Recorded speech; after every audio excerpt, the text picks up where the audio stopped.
Então, pessoal, a ideia aqui é só esse vídeo para mostrar a planilha, né, para quem não estava na aula, no dia que foi apresentado o trabalho. E também para quem quiser entender um pouco mais do que foi realizado, né. Então, essa planilha, ela tem por objetivo calcular o tempo requerido de resistência ao fogo, análise da isenção das obras, né, de acordo com as suas características, de acordo com o anexo A da 14.432, e também verificar a temperatura do aço com e sem revestimento e verificar combinações últimas, né, para o estado limite, para verificar se aquela estrutura de aço resiste ou não à temperatura imposta pelo fogo, né, ao tempo requerido de resistência ao fogo. Então, aqui, nesse primeiro momento, é informado a área do maior pavimento da edificação. Como a minha edificação é térrea, a minha área do maior pavimento é igual à minha área da edificação. Tá? No meu caso, 5.500 metros quadrados.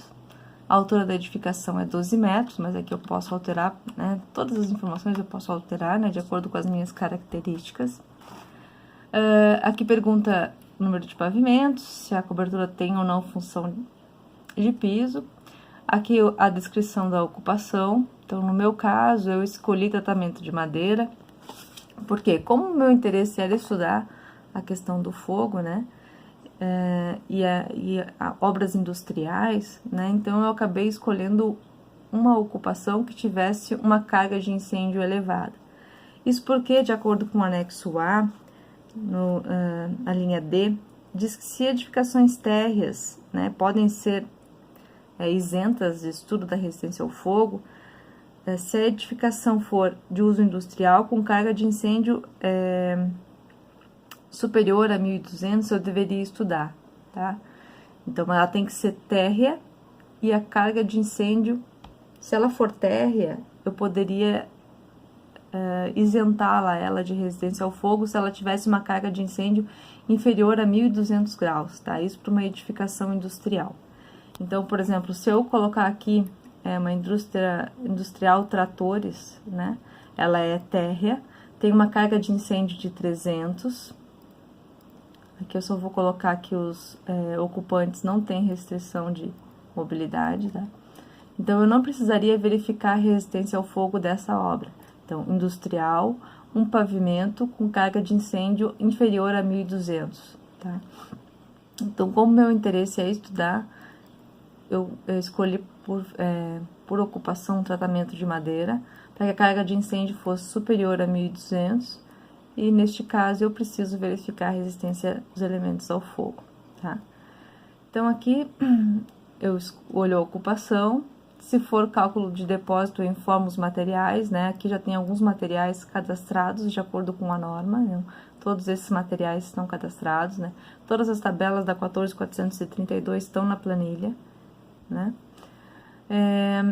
Então, aqui eu informaria o material, a massa de material, né? E ele já me forneceria qual é a carga de incêndio de acordo com os tipos de materiais que estão no depósito, tá? Nesse caso aqui, se a obra tivesse chuveiro automático, né, eu não precisaria verificar a resistência ao fogo, de acordo com o anexo A, item E. As edificações descritas nas subdivisões 3, 4 e 5, 4 no caso a industrial, estão também isentas de resistência ao fogo se forem providas de chuveiros automáticos, né. Então, nesse caso aqui, eu vou colocar como não, como se a obra não tivesse chuveiro automático, para que eu precise verificar a resistência ao fogo. Então, aqui mais algumas perguntas que são referentes à isenção, né? A parte de fachadas, né? Tipo de ocupação. Aqui também eu vou informar a ocupação, se for comercial, por exemplo, ó, industrial ou comercial de médio, ó, já muda aqui a classificação e dá um exemplo, ó, carga de incêndio não atinge a 1.200. No meu caso, como a carga de incêndio é de grande potencial, então superior a 1.200, aqui está a classificação, aqui a altura de acordo com o que eu informei lá em cima, e aqui já me dá o tempo requerido de resistência ao fogo. Observem que se for área industrial comercial de médio potencial de incêndio, o TRF já muda para 30. Tudo de acordo com a NBR 14.432, as tabelas estão todas aqui. Então, aqui no meu caso, a obra deu um TRF de 60, né? E aqui eu já passo para a parte do dimensionamento.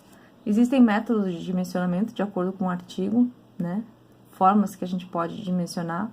Método experimental, né? O método analítico.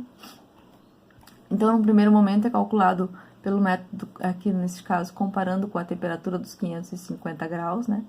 Então, aqui eu escolho o tipo de perfil que eu vou estudar, se é tubo, U ou Z. A princípio, a planilha está preparada para perfil I soldado, tá? Que foi o que eu consegui cadastrar até o momento. Então, aqui eu informo a resistência de escoamento, se eu quero ou não calcular o sistema de proteção e o tipo de exposição do incêndio, se é por um lado, 2 lados, 3 lados, 4 lados, né? Então, no meu caso, eu vou manter os 4 lados. Aqui eu informo as características do perfil I soldado, mesa, espessura, alma, né? Isso para quê? Porque daí ele já calcula o perímetro, a área e a massividade. No meu caso aqui, como eu vou fazer contorno, né, proteção com o sistema de contorno, o perímetro da seção exposta e é o mesmo do que sem proteção. Então, as massividades dos perfis deram a mesma. Aqui o intervalo de tempo, que eu quero calcular a temperatura, a norma recomenda 5 segundos, tá? Isso é feito de acordo com a norma 14323 e tem 8.5, que dá as formas de calcular a temperatura no perfil de aço com e sem proteção. Então, a temperatura inicial do perfil, e aqui eu escolho o tipo de proteção que eu vou adotar, né? Esses aqui são os que são encontrados em norma, tá? Então, a massa de vermiculita, por exemplo, aqui é a sugestão dada em norma, e aqui eu preencho com os dados que eu tenho do fornecedor ou de acordo com a sugestão de norma, pelo menos para ter uma ideia, né, de que espessura de material que eu vou precisar. Então, nesse caso aqui, foi adotado 16, né? Então, por exemplo, 16, 16 para espessura de proteção. A temperatura do aço sem revestimento está em 940 graus, então, se eu deixar o meu aço lá, para esse tempo requerido de resistência ao fogo, e essas características de mesa, alma, espessura, né, que calcula a massividade do perfil, eu vou obter uma temperatura de 940 graus, tá? Calculado de acordo com a norma. Se eu colocar uma espessura de proteção de 16 milímetros de argamassa de fibra mineral, eu vou ter uma temperatura no aço de 560 graus. Então, eu teria que ter uma temperatura, por exemplo, de 16,6 milímetros, para chegar numa temperatura no aço de 549 graus, que é inferior àqueles 550, que seria um método experimental.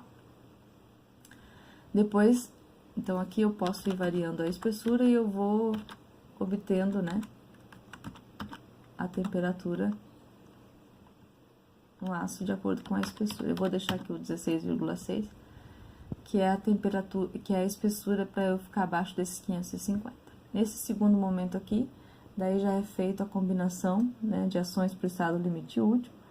Então, de acordo com o tipo de ações, né, ele vai me dar uma equação para calcular as ações, né, e comparar essas ações com a resposta de resistência que o perfil me dá para esse tempo requerido de resistência ao fogo.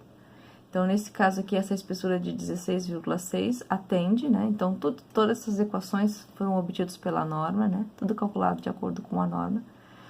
Então, se eu colocar, por exemplo, uma espessura de 15, aqui já não vai atender o momento fletor, né? Com torção. E se eu colocar, por exemplo, uma espessura de 16, aqui já atende, que seria uma espessura inferior à que eu necessitaria aqui pelo método experimental, né? Mas que pelas combinações de ações e estados limites últimos, ela já atenderia. Então, esse aqui é o cálculo de acordo com a norma, né? E de acordo com a 14323, tanto pelo método experimental, quanto pelo método analítico simplificado. Então, todos os cálculos foram feitos pela planilha, né? Então, aqui tem uma aba de cálculos, que todo cálculo de elevação de temperatura, tudo foi feito por aqui. Então, aqui permite que dê uma resposta rápida, né? Se eu tenho o perfil que eu dimensionei lá na etapa inicial de orçamento, ou, né, um estudo inicial, uma prévia, para pelo menos que eu consiga definir aproximadamente que espessura de material que eu vou precisar, tá? Então, era isso, pessoal. Qualquer dúvida que vocês tiverem, aí podem mandar por e-mail e a gente vai trocando uma ideia. Obrigada!